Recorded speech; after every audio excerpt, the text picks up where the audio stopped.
So let's review what the occult is briefly, because of course I can't go over my entire Demystifying the Occult series, but I want to let people know, if you want a firm foundation, a foundational understanding of the occult and the knowledge that it contains, you can watch my 2 presentations, Demystifying the Occult Parts 1 and 2.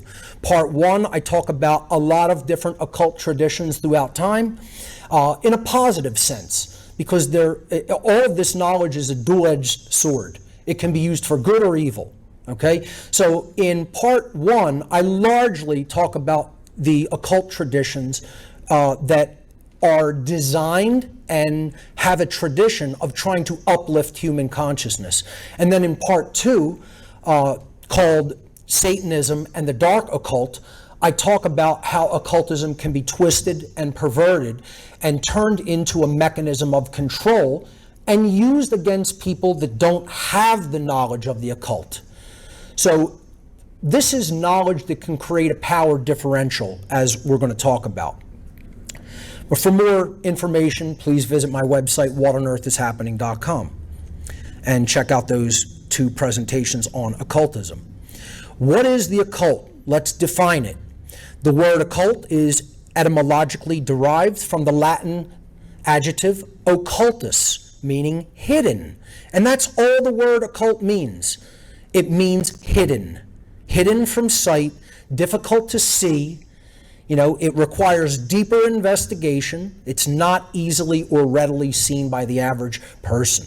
Occultism is the study of the hidden laws of nature, specifically those laws which are at work in the invisible, mental, or spiritual domain, far more than those that are at work in the visible or physical world. Therefore, occultism involves the acceptance of a much wider worldview than that which is ordinarily taken by the everyday person. Occultists, then, may be defined as those who study all the laws of nature, both those that are readily seen and those which are much more difficult to see with the physical eyes or with measuring instruments alone. Those laws still definitively exist.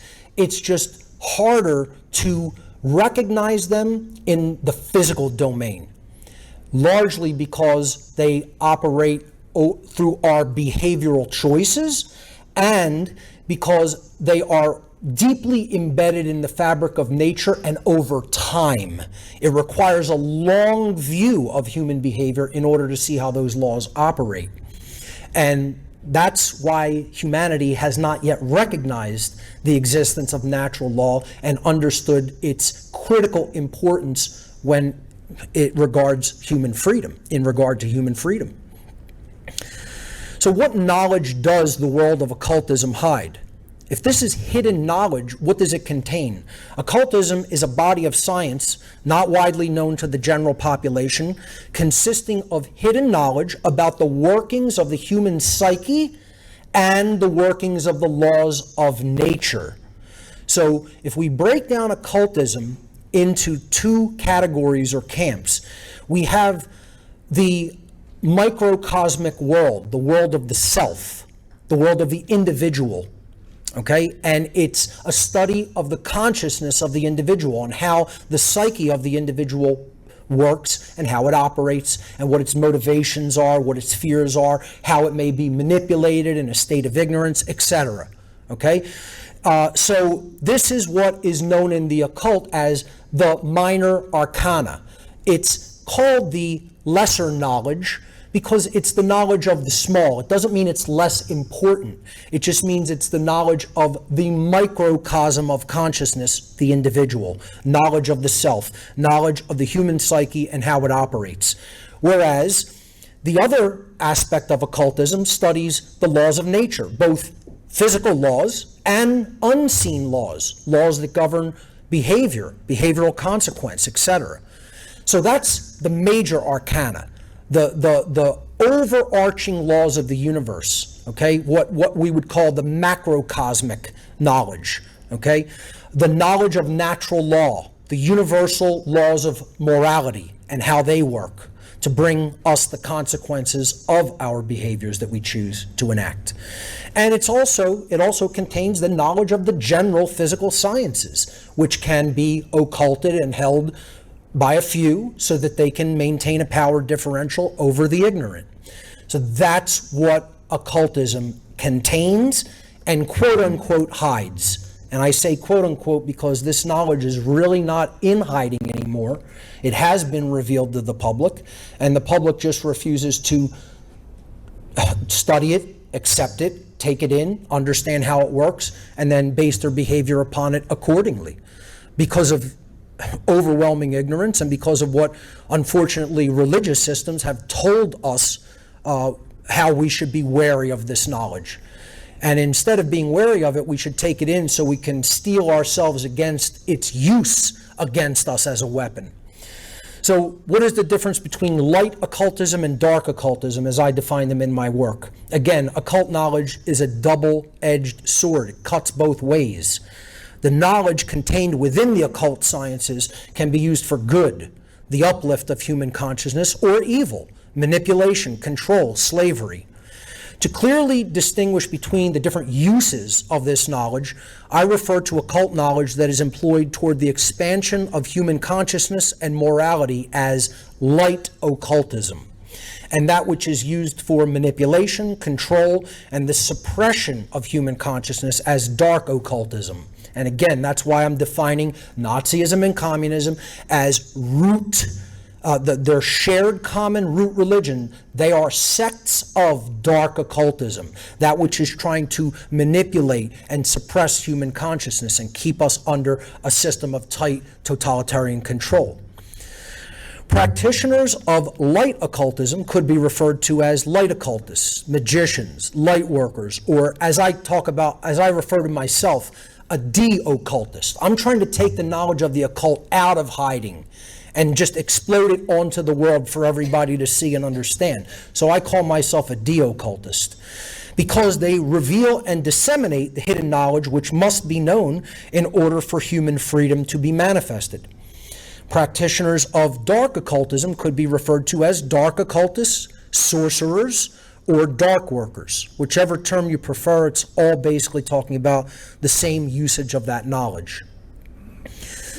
So light occultists over the centuries have hidden occult knowledge in order to prevent its complete eradication during exceedingly draconian times, and at other times they've hidden it At other times, they have hidden it to prevent it from falling into the hands of would-be dark occultists or those who knew of the empowerment that could be gained from such knowledge but wanted to use it for their own immoral purposes of deception and control.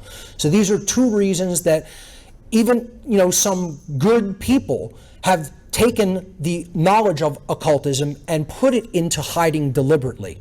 Okay, now I don't necessarily agree with that tactic. I think the best way you give people psychic self-defense is by sharing the knowledge of the occult widely and freely. Okay, and then you have to put it in humanity's hands how they're going to use it. Okay, it's just like a weapon, right? If only a few people have it, they could do a lot of damage to people who don't. But if everybody has it, it creates a stalemate. Okay, and people are much more careful to try to use a weapon against somebody who also has the same weapon. That's why the occult knowledge has to be shared and made common sense. So dark occultists over the centuries have hidden occult knowledge in order to create and maintain a power differential between those who hold such knowledge and those who are ignorant of it. Dark occultists work through fear and manipulation to bring about compliance with their own selfish will. Their work is always done in secrecy, constantly contravening the freedom and prosperity of all but themselves. Now, there is no better term for them than sorcerers of consciousness. And that's what the occultists that formulated the ideologies of Nazism and communism were. And that's what the occult organizations that drove those ideologies and basically ushered them into the public consciousness of the nations where they flourished, That's what they were. They were sorcerers of consciousness. And we're going to talk about all those individuals and groups today. A concept to really get clear on regarding the occult is the difference between exoteric knowledge versus esoteric knowledge. The word exoteric is derived from the Greek adjective exoterikos. It means external or outside of. So exoteric knowledge is intended for or likely to be understood by the general public. So the average common knowledge of the public you would call exoteric. It contains information which is current or popular among the general public. Contrary to exoteric, the word esoteric is derived from the Greek adjective esoterikos, and that means within or inside. Esoteric knowledge is intended for or likely to be understood by only a small number of people with specialized knowledge or interest. It is information which is hidden, mysterious, or simply beyond the range of ordinary knowledge, experience, or perception. This information, meaning esoteric information, is generally communicated only to the initiated, meaning people who are on the inside, perhaps of a secret society, or a group of people who have that kind of specialized knowledge already and keep it to themselves. And again, we're going to talk about all of those esoteric groups and secret societies. The occult structure of our world needs to be generally understood. Dark occultists of our world throughout the centuries have completely infiltrated and permeated all institutional walks of life on this planet. And when I mean all of them. Not some are just exempt or safe or squeaky clean. All of them, okay? This goes from religion to finance to government to education to the military. You name the human institution, Satanists and dark occultists are not only in it, they run them. Okay? They maintain their control over the human population through their manipulation of world institutions. This is not only possible, but it is relatively easy for them to accomplish, since the structure, the created structure of all of those world institutional bodies is based upon a system of hierarchy and compartmentalization. That means a structure of command and obedience, going up the chain of command and down to the bottom levels where you have obedient workers and obedient order followers, and compartmentalization, which means the left hand doesn't know what the right hand is doing.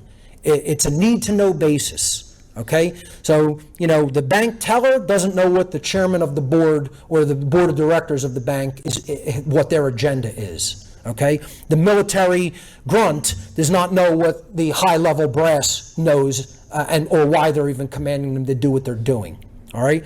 That's hierarchy and compartmentalization, and that's what allows this control of humanity to just go on and on unchallenged. It's very easy when you structure the world like that. So if you want to look at a basic, simple building block structure of the occult world, it works like this. At the very bottom of this pyramid of hierarchy and compartmentalization are human slaves, the general population that are basically held in a form of covert slavery. Above them, you have governments of the world, instituted and people believing that they have some moral right to issue all the commands that they call laws and control people the way that they do. And that is just a very low level of the control system.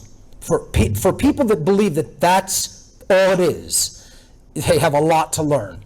They have a way further to explore and to go down the rabbit hole to know what really lies behind the ostensible power that lies within government. Because above government, still operating, if people think it has, above government, you obviously have the financial world. Banks and corporations are really intertwined in government and ultimately calling the shots. And most people who even study the conspiratorial aspect of our reality on this planet stop there. They believe that's it, that it's the bankers that are the top of the food chain in this system of control. And again, nothing could be further from the truth, because still entrenched even behind financial power is religion. And I'm talking about not the covert religions, not the dark occult yet, right? But even above